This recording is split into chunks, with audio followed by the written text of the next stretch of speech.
प्रभु यीशु मसीह के मधुर और जलाली नाम में आज दिनांक 15 मार्च दिन बुधवार को हम आप सब श्रोताओं का हार्दिक स्वागत करते हैं। आज के दिन के लिए जो वचन है लिया गया है भजन संहिता की पुस्तक उसका 121 अध्याय 6वां पद। ना तो दिन को धूप से और ना रात की चांदी से तेरी कुछ हानि होगी।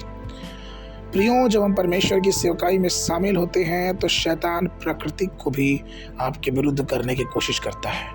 वह आकाश में झूठे चिन्ह भी दिखाता है, लेकिन हमको कभी डरना नहीं चाहिए। यहोवा जिसका स्वर्ग और पृथ्वी पर पूर्ण अधिकार है, वह हमें प्रकृति पर भी विजय देने की सामर्थ्य रखता है। क्या उसने हमसे नहीं कहा कि हम उसके हाथ के काम के विषय में ध्यान दें?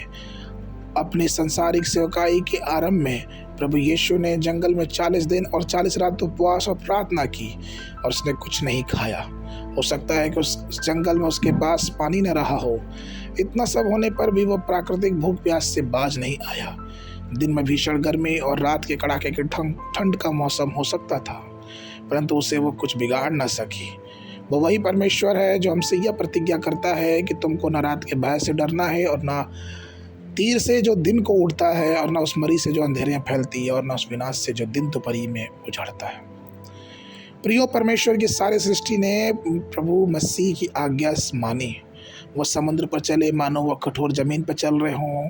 जब प्रेरित पतरस पानी पे चलना चाहता था, तब वह ऐसा कर दिए कि वो पतरस भी पानी पे चलने लगा। ये एक अन्य अवसर पर उनके सभी शिष्यों को ले जाने वाली नाव में बड़ा तूफान आ गया। भारी भारी लहरें नाव से टकराने लगी और नाव डगमगाने लगी और उसमें पानी भरने लगा। यीशु ने उनको डांटा, शांत हो जाओ और थम जा, और आंधी और तूफान तुरंत शांत। अर्थात यीशु मसीह का प्राकृतिक के ऊपर पूर्ण विजय और नियंत्रण था।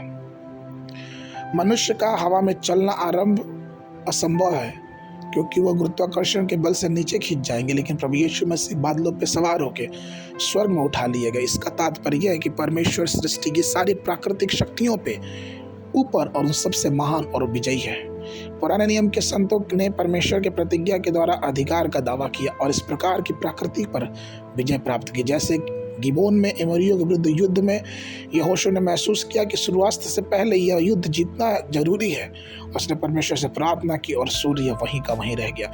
यहोशू की पुस्तक उसका 10वां अध्याय 12 और 13 पद वचन कहता है कि और उस समय अर्थात जिस दिन यहोवा ने एमोरियों की इसराइल के वश में किया, उस दिन यहोशू ने यहोवा से इसराइलियों को देखते इस प्रकार कहा, हे सूर्य तू गिबोन पर और हे चंद्रमा तू अय्यालोन की तराई के ऊपर थमा रहा।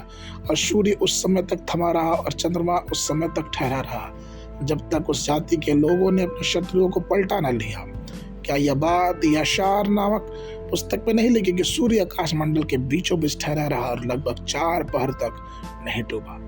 प्रियों, हम भी प्रार्थना करते हैं और हमें परमेश्वर की तरफ से सामर्थ्य मिली है कि हम प्राकृतिक शक्तियों पर विजय प्राप्त कर सकते हैं। इसलिए आइए परमेश्वर से प्रार्थना करें, परमेश्वर में लगे रहें और प्राकृतिक शक्तियों पे उस अधिकार की घोषणा करें जो प्रभु हमें और आपको देता है।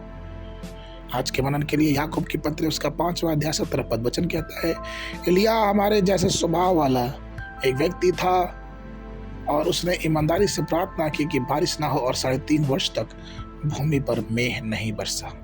बाइबल अध्ययन के लिए सुबह के समय व्यवस्था की पुस्तक उसका 26 और 27 अध्याय, संध्या के समय मरकुस रचित सुसमाचार उसका 14 अध्याय 27 पद से लेके 53 पद तक।